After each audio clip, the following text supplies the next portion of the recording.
Capítulo 13. A prova da fé. Abraão aceitara sem pôr em dúvida a promessa de um filho, mas não esperou que Deus cumprisse a palavra no tempo e maneira que ele o entendia. Foi permitida uma demora para provar sua fé no poder de Deus.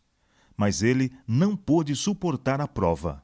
Achando impossível que lhe fosse dado um filho em sua avançada idade, Sara sugeriu, como um plano pelo qual o propósito divino poderia cumprir-se, que uma de suas servas fosse tomada por Abraão como segunda mulher. A poligamia se tornara tão espalhada que deixara de ser considerada como pecado, mas nem por isso deixava de ser uma violação da lei de Deus, e era de resultado fatal a santidade e paz na relação da família. Do casamento de Abraão com Agar resultaram males, não somente para sua própria casa, mas para gerações futuras. Lisonjeada pela honra de sua nova posição como esposa de Abraão e esperando ser a mãe da grande nação que dele descenderia, Agar se tornou orgulhosa, jactanciosa e tratou sua senhora com desprezo. Ciúmes recíprocos perturbavam a paz do lar que fora feliz. Obrigado a escutar as queixas de ambas, Abraão debalde se esforçou por estabelecer de novo a harmonia. Se bem que fosse pelos rogos encarecidos de Sara que ele desposara Agar, ela o censurava agora como o faltoso. Desejava banir sua rival, mas Abraão recusou-se a consentir nisto, pois Agar seria mãe de seu filho, como ele anelantemente esperava, o filho da promessa. Ela era serva de Sara, contudo, e ele a deixou ainda sob o domínio de sua senhora. O espírito altivo de Agar não tolerava a aspereza que sua própria insolência provocara, e afligiu a Sarai, e ela fugiu da sua face. Agar se encaminhou para o deserto, e quando repousava ao lado de uma fonte, sozinha e sem amigos, apareceu-lhe um anjo do Senhor, sob a forma humana. Dirigindo-se a ela como Agar, serva de Sarai, para fazer lembrar-se de sua posição e deveres, ordenou-lhe: torna-te para tua senhora e humilha-te debaixo de suas mãos. Todavia, com a repreensão houve de mistura palavras de consolo. O Senhor ouviu a tua aflição. Multiplicarei sobremaneira a tua semente, que não será contada, por numerosa que será. E como uma lembrança perpétua de sua misericórdia, foi-lhe ordenado chamar o seu filho Ismael. Deus ouvirá. Quando Abraão tinha quase 100 anos de idade, a promessa de um filho foi-lhe repetida, com a asseveração de que o futuro herdeiro seria filho de Sara. Mas Abraão ainda não compreendeu a promessa. Sua mente de pronto volveu para Ismael, apegando-se à crença de que, por meio dele, os propósitos graciosos de Deus deveriam cumprir-se. Em sua afeição para com o filho, exclamou: Oxalá que viva Ismael diante de teu rosto. De novo foi feita a promessa, com palavras que não poderiam ser mal compreendidas. Na verdade, Sara, tua mulher, te dará um filho, e chamarás o seu nome Isaque, e com ele estabelecerei o meu concerto. Deus, contudo, não se esqueceu da oração do pai. E quanto a Ismael, disse ele: também te tenho ouvido, eis aqui o tenho abençoado, e dele farei uma grande nação. O nascimento de Isaque, trazendo a realização de suas mais caras esperanças, após uma espera da duração de uma vida, encheu de alegria as tendas de Abraão e Sara. Mas para Agar, este acontecimento foi a destruição de suas aspirações enternecidamente acalentadas. Ismael, agora um rapaz, fora considerado por todos no acampamento como o herdeiro da riqueza de Abraão e das bênçãos prometidas a seus descendentes. Agora foi subitamente posto de lado, e em seu desapontamento, mãe e filho odiaram o filho de Sara. O regozijo geral aumentou a sua inveja, até que Ismael ousou zombar abertamente do herdeiro da promessa de Deus. Sara viu na disposição turbulenta de Ismael uma fonte perpétua de discórdias e apelou para Abraão, insistindo que Agar e Ismael fossem despedidos do acampamento. O patriarca foi lançado em grande angústia. Como poderia banir a Ismael, seu filho, ainda ternamente amado? Em sua perplexidade, rogou a direção divina. O Senhor, por meio de um santo anjo, determinou-lhe satisfazer o desejo de Sara. Seu amor por Ismael, ou Agar, não lhe deveria obstar, pois apenas assim poderia ele restabelecer a harmonia e a felicidade à sua família. E o anjo lhe fez a promessa consoladora de que, ainda que separado do lar de seu pai, Ismael não seria abandonado por Deus. Sua vida seria preservada e ele se tornaria o pai de uma grande nação. Abraão obedeceu à palavra do anjo, mas não sem uma dor aguda. O coração do pai estava oprimido por mágoa indizível quando despediu Agar e seu filho. A instrução proporcionada a Abraão no tocante à santidade da relação matrimonial deve ser uma lição para todos os tempos. Declara que os direitos e a felicidade desta relação devem ser cuidadosamente zelados, mesmo com grande sacrifício. Sara era a única esposa legítima de Abraão. Seus direitos como esposa e mãe, nenhuma outra pessoa tinha a prerrogativa de partilhar. Reverenciava seu marido, e nisto é apresentada no Novo Testamento como um digno exemplo. Mas não queria que as afeições de Abraão fossem dadas a outra. E o Senhor não a reprovou por exigir o banimento de sua rival. Tanto Abraão como Sara não confiaram no poder de Deus, e foi este erro que determinou o casamento com Agar.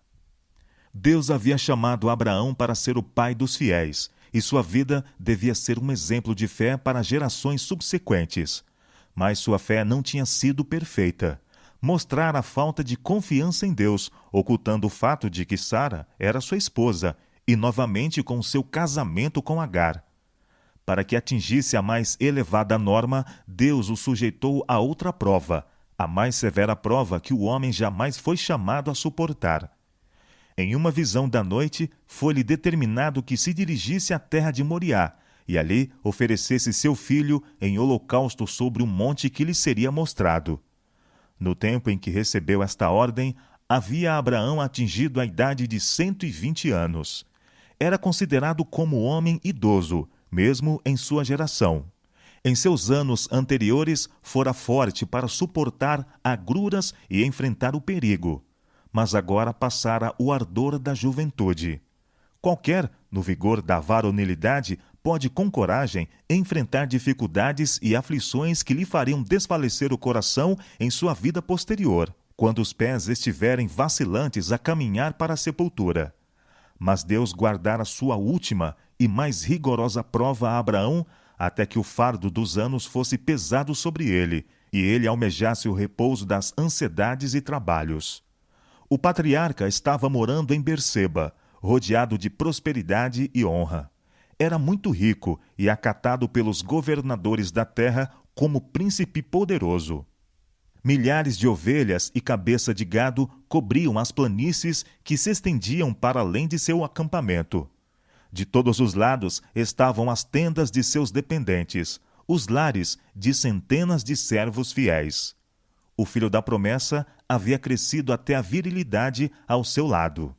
O céu parecia ter coroado com sua bênção uma vida de sacrifício, ao suportar pacientemente a procrastinação das esperanças.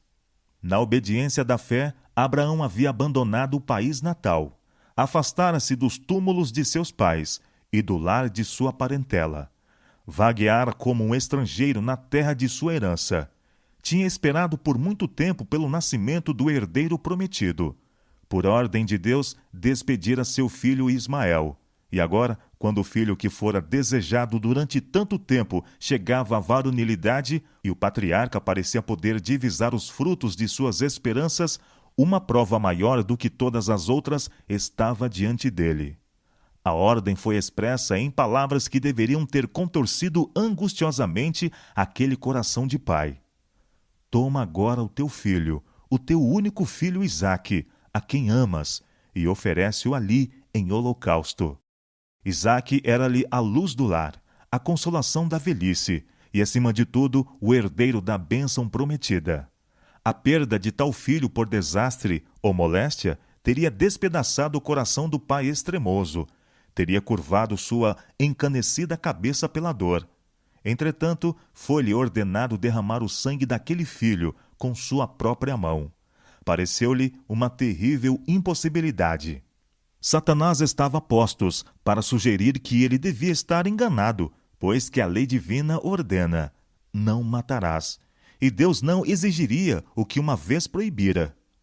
Saindo ao lado de sua tenda, Abraão olhou para o calmo resplendor do céu sem nuvens e lembrou-se da promessa feita quase 50 anos antes, de que sua semente seria numerosa como as estrelas. Se esta promessa devia cumprir-se por meio de Isaque, como poderia ser ele morto? Abraão foi tentado a crer que poderia estar iludido. Em sua dúvida e angústia, prostrou-se em terra e orou, como nunca antes orara, pedindo alguma confirmação da ordem quanto a dever ele cumprir essa terrível incumbência. Lembrou-se dos anjos enviados para revelar-lhe o propósito de Deus de destruir Sodoma e que lhe trouxera a promessa deste mesmo filho Isaque, e foi para o lugar em que várias vezes encontrara os mensageiros celestiais, esperando encontrá-los outra vez e receber algumas instruções mais. Mas nenhum veio em seu socorro. As trevas pareciam envolvê-lo, mas a ordem de Deus estava a soar-lhe aos ouvidos. Toma agora o teu filho, o teu único filho Isaque, a quem tu amas. Aquela ordem devia ser obedecida, e não ousou demorar-se. O dia se aproximava, e ele devia estar a caminho. Voltando à sua tenda, foi ao lugar em que Isaque, deitado, dormia o sono profundo, calmo, da juventude e inocência. Por um momento, o pai olhou para o rosto querido do filho. Voltou então a tremer. Foi ao lado de Sara, que também estava a dormir. Deveria despertá-la para que mais uma vez pudesse abraçar o filho? Deveria falar-lhe do mandado de Deus? Anelava aliviar o coração, falando a ela e partilhar juntamente com ela desta terrível responsabilidade. Mas se conteve pelo temor de que o pudesse impedir. Isaque era a alegria e o orgulho dela. Sua vida estava ligada a ele, e o amor de mãe poderia recusar-se ao sacrifício. Finalmente, Abraão chamou o filho, falando-lhe da ordem de oferecer sacrifício em uma montanha distante. Isaque tinha frequentes vezes ido com o pai a adorar em alguns dos vários altares que assinalavam suas peregrinações, e esta chamada não provocou surpresa. Fizeram-se rapidamente os preparativos para a viagem. Preparou-se a lenha, puseram-na sobre o jumento, e com 2 servos partiram. Lado a lado, pai e filho viajavam silenciosamente. O patriarca, ponderando seu cruel segredo, não tinha ânimo para falar. Seus pensamentos estavam naquela mãe ufana e extremosa, e considerava o dia em que sozinho deveria voltar a ela. Bem sabia que a faca lhe cortaria o coração quando tirasse a vida de seu filho. Aquele dia, o mais comprido que jamais Abraão experimentara, arrastava-se vagarosamente ao seu termo. Enquanto seu filho e os moços dormiam, passou ele a noite em oração, esperando ainda que algum mensageiro celestial pudesse vir dizer que a prova já era suficiente, que o jovem poderia voltar ileso para sua mãe. Nenhum alívio, porém, lhe veio à alma torturada. Outro longo dia, outra noite de humilhação e oração, enquanto a ordem que o deveria deixar desfilhado lhe repercutia sempre no ouvido. Perto estava Satanás para insinuar dúvidas e incredulidade. Mas Abraão resistiu às suas sugestões. Quando estava a ponto de iniciar a viagem do 3º dia, o patriarca, olhando para o norte, viu o sinal prometido, uma nuvem de glória pairando sobre o monte Moriá, e compreendeu que a voz que lhe falara era do céu. Mesmo agora, não murmurou contra Deus, mas fortaleceu a alma, pensando nas provas da bondade e fidelidade do Senhor. Este filho fora dado inesperadamente, e não tinha aquele que conferira a preciosa dádiva o direito de reclamar o que era seu? Então a fé repetiu a promessa. Em Isaque será chamada a tua semente, semente numerosa como os grãos de areia na praia. Isaque fora filho de um milagre. E não poderia o poder que lhe dera vida restaurá-lo? Olhando para além daquilo que era visível, Abraão apreendeu a palavra divina, considerando que Deus era poderoso para até dos mortos o ressuscitar. Todavia, ninguém senão Deus poderia compreender quão grande era o sacrifício do pai ao entregar seu filho à morte. Abraão não quis que ninguém, a não ser Deus, testemunhasse a cena da separação. Mandou a seus servos que ficassem atrás, dizendo: Eu e o moço iremos até ali, e havendo adorado, tornaremos a vós. A lenha foi posta sobre Isaque, aquele que seria oferecido. O pai tomou a faca e o fogo, e juntos subiram para o cume da montanha, considerando o jovem em silêncio de onde deveria vir a oferta, tão longe de apriscos e rebanhos. Finalmente falou: Meu pai, eis aqui o fogo e a lenha, mas onde está o cordeiro para o holocausto? Oh, que prova foi esta! Quanto às carinhosas palavras, meu pai, feriram o coração de Abraão. Ele não lhe poderia dizer por enquanto: Deus proverá para si o cordeiro para o holocausto, meu filho, disse ele. No lugar indicado construíram o altar, e sobre o mesmo colocaram a lenha. Então, com voz trêmula, Abraão desvendou a seu filho a mensagem divina. Foi com terror e espanto que Isaque soube de sua sorte, mas não opôs resistência. Poderia escapar deste destino se o houvesse preferido fazer. O ancião, ferido de pesares, exausto com as lutas daqueles 3 dias terríveis, não poderia ter se oposto à vontade do vigoroso jovem.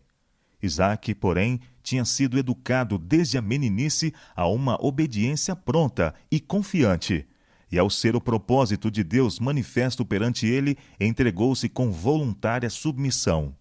Era participante da fé de Abraão e sentia-se honrado, sendo chamado a dar a vida em oferta a Deus.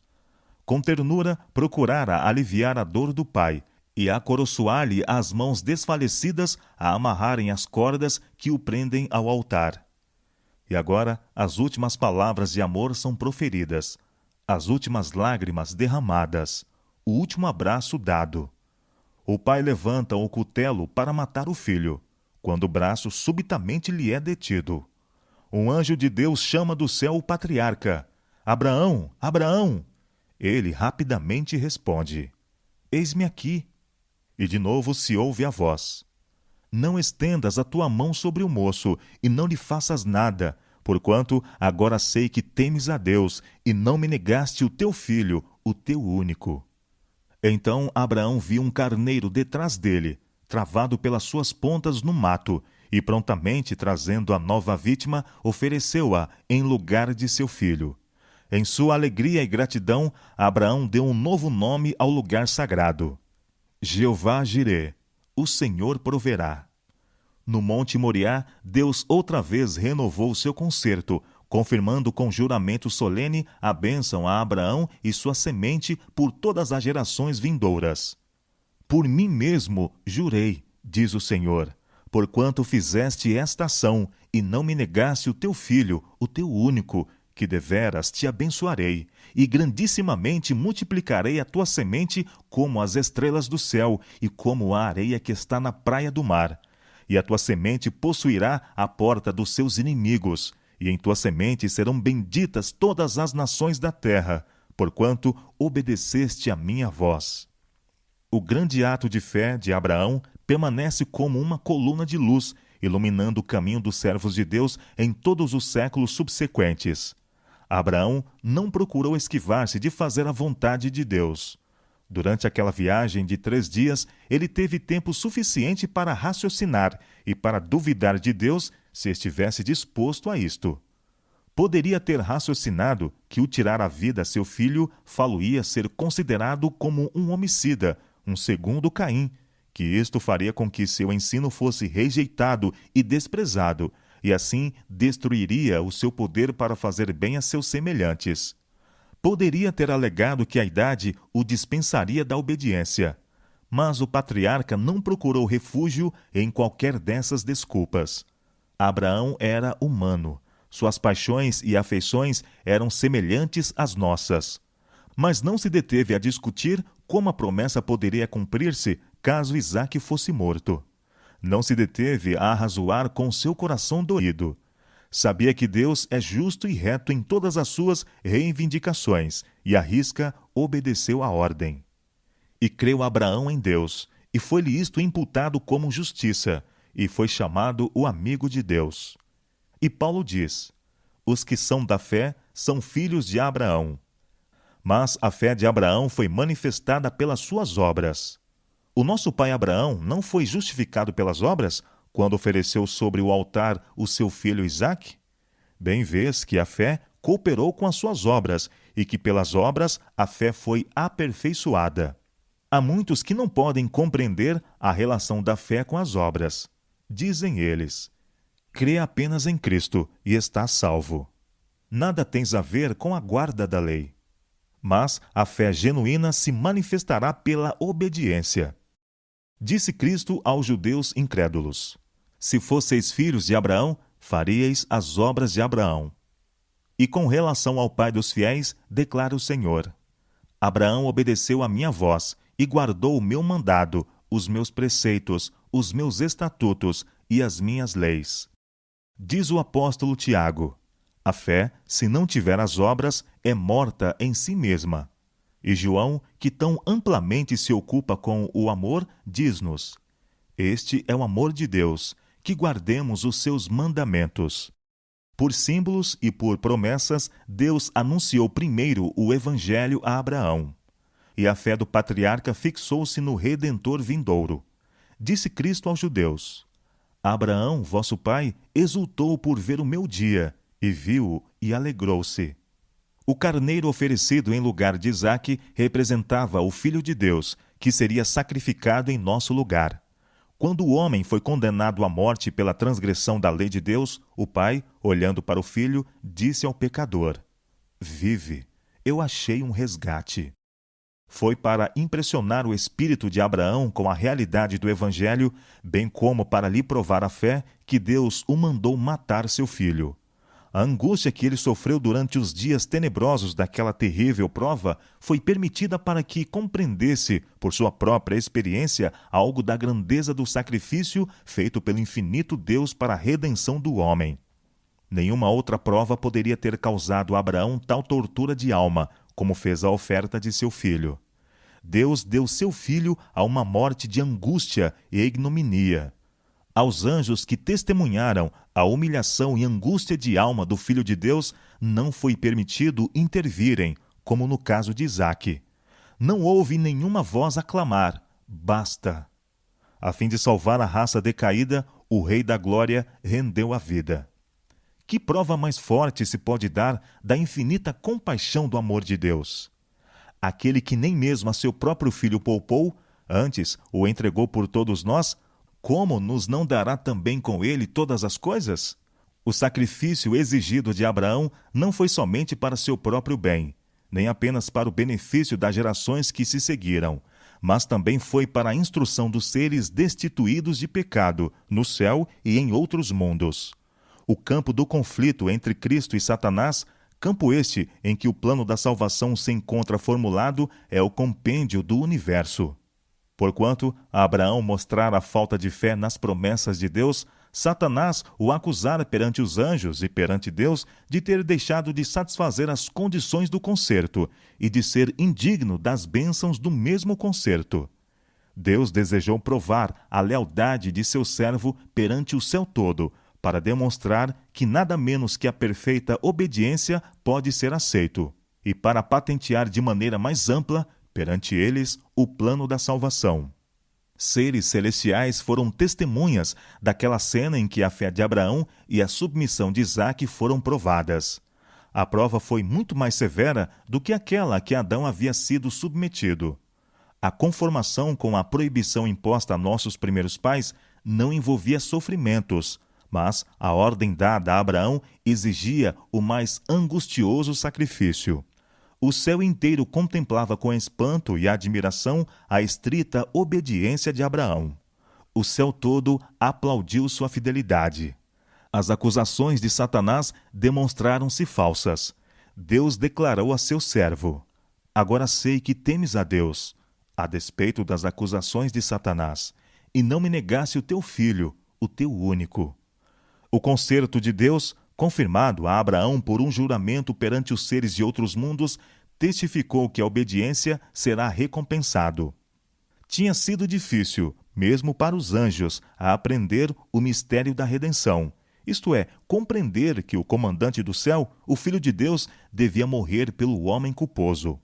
Quando foi dada a Abraão a ordem para oferecer seu filho, isto assegurou o interesse de todos os entes celestiais.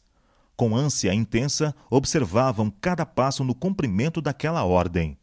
Quando a pergunta de Isaque, onde está o cordeiro para o holocausto? Abraão respondeu, Deus proverá para si o cordeiro. E quando a mão do pai foi detida, estando a ponto de matar seu filho, e for oferecido o cordeiro que Deus provera em lugar de Isaque, derramou-se então luz sobre o mistério da redenção. E mesmo os anjos compreenderam mais claramente a maravilhosa providência que Deus tomara para a salvação do homem.